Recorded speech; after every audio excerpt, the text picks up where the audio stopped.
कई सालों पहले श्री गोपालपुरी नाम का एक गांव था, जिसमें गोवर्धन नाम का एक गरीब मजदूर अपने परिवार के साथ रहता था। उसकी पत्नी का नाम वसुंधरा था और बेटे का नाम राज। इकलौता बेटा होने के कारण उन्होंने बड़े प्यार से उसका पालन पोषण किया। गोवर्धन के एक आंख न होने की वजह से उसका चेहरा भयानक दिखता था। यह देखकर अन्य बच्चे राज को अपने पास नहीं आने देते। इसीलिए राज में अपने पिता के प्रति रुष्टता की भावना थी। एक दिन कुछ बच्चे गिल्ली डंडा खेल अगर रहे तुम थे। फिर से यहाँ खेलोगे तो मैं तुम्हारे शरीर का एक एक अंग तोड़कर बहुत दूर फेंक दूंगा। जाओ यहाँ से। क्या पापा, जब हमारे सभी दोस्त खेल रहे हैं तब आप हमें खेलने भी नहीं देते। इसीलिए मैं आपको बिल्कुल पसंद नहीं करता। राज, ऐसा नहीं बोलते। बहुत हो गया, अब जाओ और खाना खाकर सो जाओ।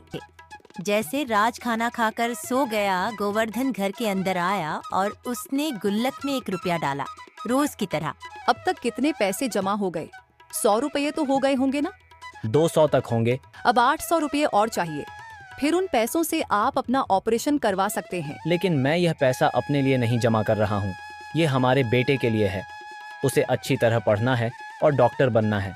फिर वह मेरी आंख का इलाज करेगा। क्या पता ये कब होगा? आपने आंख न होने पर भी सपने देखना बंद नहीं किया। पहले अपनी आंखें ठीक करवाओ, बाकी सब ठीक हो जाएगा।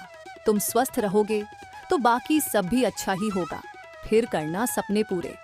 हाथ और पैर तो हैं, अगर यह काम नहीं करेंगे तो काम भी नहीं हो पाएगा। जैसे चल रहा है चलने दो। अब मुझे कौन देखेगा? इस पैसे को हम अपने बच्चे के भविष्य के लिए रखेंगे। कल जब हम बड़े होंगे तब वो हमें उतना ही प्यार देगा और हमारी देखभाल भी करेगा। बहुत रात हो गई है, सो जाओ, चलो। फिर दूसरे दिन की सुबह, राज, ये लो तुम्हारा नाश्ते का डिब्बा और जाओ। और सुनो, अकेले मत जाना। पापा ने कहा है वो तुम्हें स्कूल छोड़ आएंगे। वो आ रहे हैं, रुको। अरे नहीं, मैं पापा के आने से पहले ही जाना चाहूंगा। मैं उनके साथ नहीं जाऊंगा। राज बिना नाश्ते का डिब्बा लिए ही जल्दी में स्कूल चला जाता है। ओह, मेरे याद दिलाने के बाद भी वह नाश्ता यही भूलकर चला गया। यह रहा आपके बेटे का डिब्बा, ये लो और जाकर उसे देकर आओ। गोवर्धन डिब्बा लेकर राज को देने उसके स्कूल जाता है। मेरे बेटे को बाहर बुला सकते हो? वो आज नाश्ता घर पर भूलकर स्कूल आ गया है। ठीक है, तुम यहीं रहो, मैं उसे बुलाता हूँ। वह आदमी राज को बुलाकर बाहर लाता है। कितनी बार मैंने तुमसे कहा कि मेरे स्कूल के पास मत आओ। अगर मेरे दोस्तों को पता चला कि मैं तुम्हारा बेटा हूँ तो वह मुझसे दोस्ती तोड़ देंगे। मैं भूखा रहूं वो चलेगा, और आप मेरा खाना मत लेकर आना, समझे? दोबारा कभी नहीं आऊंगा। गोवर्धन वहां से चला जाता है। कुछ साल बाद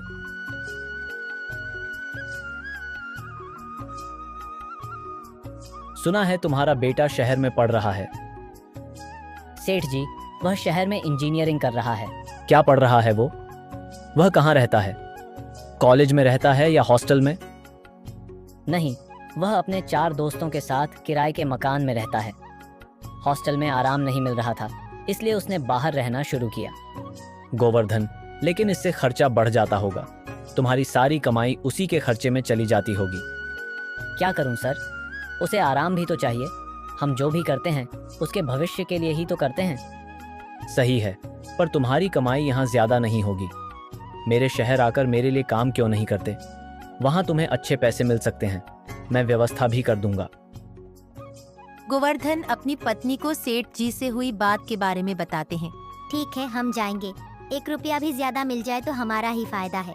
उन्होंने कहा कि रहने की जगह भी देंगे और हमारा बेटा भी तो शहर में ही है। मैंने सोचा था शायद तुम जाने से मना करोगी। अगर तुम हाँ कहती हो तो चलो, शहर चलते हैं। मुझे कोई दिक्कत नहीं। मैं सोमचंद सेठ को बता देता हूँ कि हम 2 दिन में आ रहे हैं। वे दोनों शहर जाकर सोमचंद सेठ के पास काम में लग जाते हैं।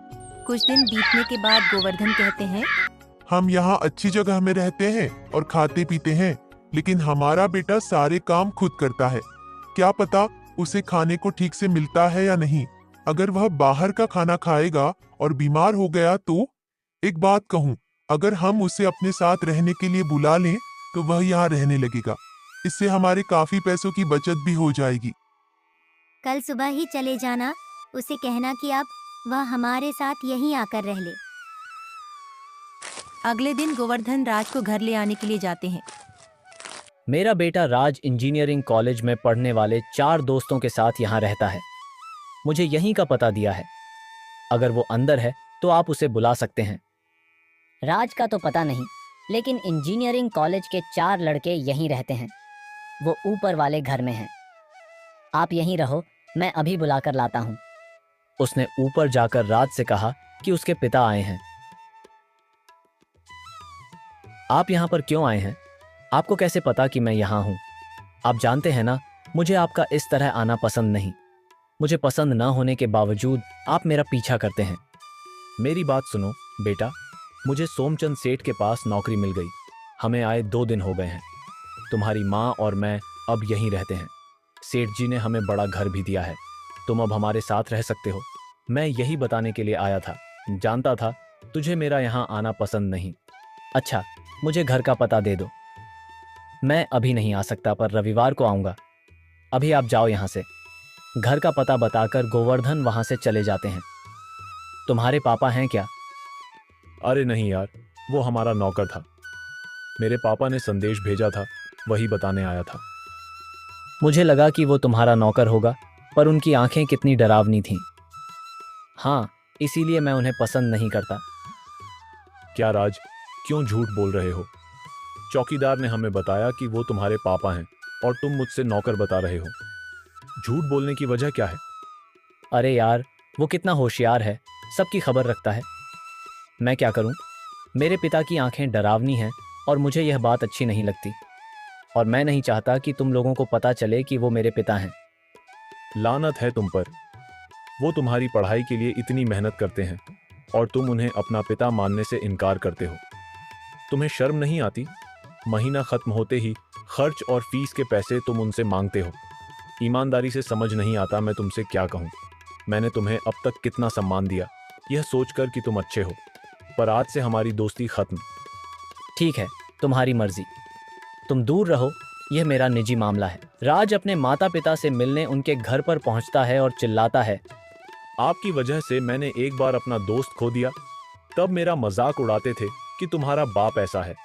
मेरे पास फिर कभी मत आना। हम दोनों को हर दिन तुम्हारी चिंता लगी रहती है और तुम हो कि फिक्र कर रहे हो द, इसलिए मैंने तुम्हें उन्हें लेने के लिए भेजा था। तो मैं आ गया। देख लिया ना कि मैं ठीक हूँ। अब मैं जा रहा हूँ। पापा को कभी मत भेजना। कहाँ जा रहे हो? हमने तुम्हें यहाँ हमारे साथ रहने के लिए बुलाया है। अगर तुम बाहर अकेले रहोगे तो हमें और खर्च करना पड़ेगा। एक बार तो सोचो, हमें कितनी मुश्किल होती होगी। और तुम हो कि बिना कुछ सोचे समझे बोलते ही जा रहे हो। जरा तो लिहाज करो हमारी परेशानी का और दुनिया का भी। मैं यहाँ पर नहीं रह सकता। मेरा कॉलेज यहाँ से बहुत दूर है। मेरे लिए यहाँ से रोज जाना मुश्किल होगा। अभी 1 साल और, फिर मेरी पढ़ाई खत्म हो जाएगी। तुम चाहो तो मैं हर रविवार को आ सकता हूँ। राज अपने माता पिता के साथ नहीं रहना चाहता और वहां से चला जाता है। 1 साल बाद वह अपनी पढ़ाई पूरी करता है और मुंबई में अच्छी नौकरी पाकर वहां चला जाता है। मेरी बात सुनो, हमारे राज की नौकरी को 5 साल हो गए, वह चिट्ठी नहीं लिख रहा और यहाँ आ भी नहीं रहा। क्या पता वह कहाँ कैसा हो, क्या खा रहा होगा, कुछ नहीं पता। हम जाना चाहे भी तो कैसे? हम तो यह भी नहीं जानते कि वो कहाँ रहता है, कहाँ काम करता है। बस वो अगर ठीक है तो हमारे लिए यही काफी है। शायद उसे छुट्टी नहीं मिलती होगी। मैं सोच रहा हूँ अगर हम में से कोई बीमार हो गया तो उसे खबर मिलेगी भी या नहीं। ऐसा कुछ नहीं होगा। अब सबने रखी, वह जरूर लौट आएगा, मुझे यकीन है। तो एक दिन जब गोवर्धन काम से घर लौट रहा था, राज का दोस्त सुरेश से मिला। क्या आप हमारे राज के पिता हैं? हाँ, क्या आप हमारे बेटे राज को जानते हैं? हम दोनों साथ में पढ़ते थे और बाकी 2 दोस्त के साथ एक ही घर में रहते थे। एक दिन जब वहां आए थे, मैंने आपको देखा था। अब कैसा है राज? पता नहीं बेटा, हमें मिले हुए पूरे 5 साल हो गए। वो ये कहकर मुंबई निकल गया कि उसे नौकरी मिल गई है। उसके बाद वो फिर नहीं आया। एक भी खत नहीं लिखा उसने। क्या? उसे तो बंबई से आए पूरे 3 साल हो चुके हैं। उसकी तो शादी भी हो गई और एक 3 साल का बच्चा है। अब वो इसी शहर में रहता है। क्या आप नहीं जानते वो यहां वापस आ गया, शादी भी कर ली? ये सब बेटा हमें नहीं पता। सुरेश गोवर्धन को राज का घर दिखाता है और चला जाता है। गोवर्धन दुखी होकर घर पहुंचता है और अपनी पत्नी शारदा को बताता है। और हमें एक बार भी देखना नहीं चाहता, और हमें हमेशा इस बात की चिंता रहती है कि वो कैसा होगा, क्या कर रहा होगा, किन हालत में होगा। लेकिन उसे हमारी बिल्कुल चिंता नहीं। पर हमें कैसे पता? और हमारी बहू को घर ले आओ। तुमने कहा उसकी एक बेटी भी है ना, मैं उसे देखना चाहती हूँ।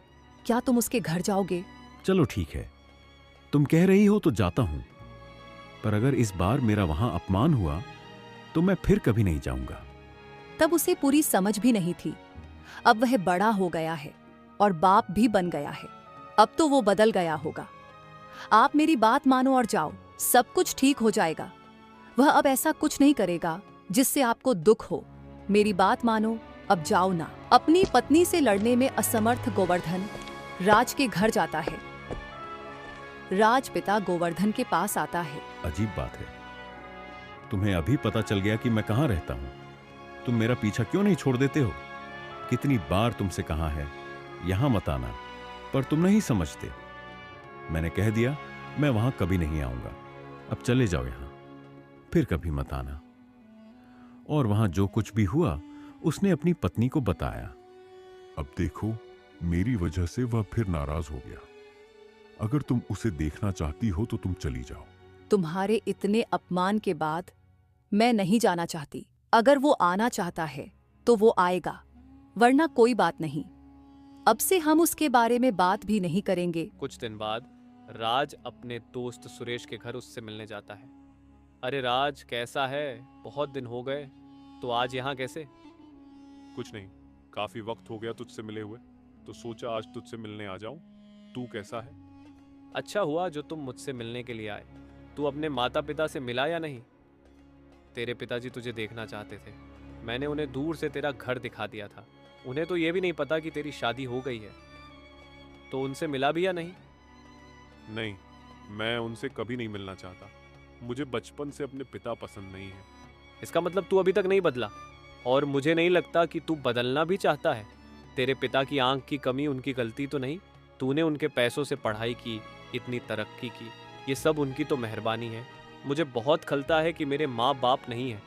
तेरे माँ बाप हैं, लेकिन तुझे उनकी कदर नहीं। इस बुढ़ापे में उन्हें तेरी ज़रूरत है। अगर तू मेरा दोस्त बनकर रहना चाहता है तो पहले अपने माता पिता से मिल, फिर मुझसे मिलना, वरना अपनी मुझे शक्ल भी मत दिखाना। सुरेश की बात सुनकर राज का होश ठिकाने आ गया। वो अपने माता पिता के घर आया। माँ, पिताजी कहाँ हैं? तुम्हारे पिता तुम्हारे पास से आने के 1 हफ्ते के अंदर ही गुजर गए।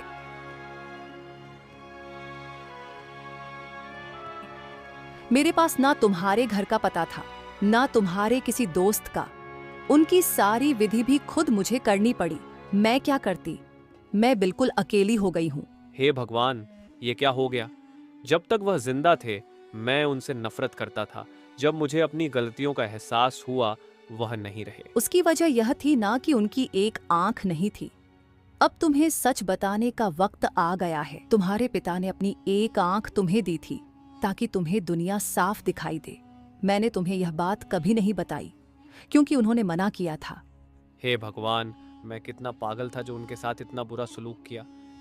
अपनी गलती का पश्चाताप करने के लिए वो अपनी माँ को घर ले जाता है और उनकी अच्छी देखभाल करता है।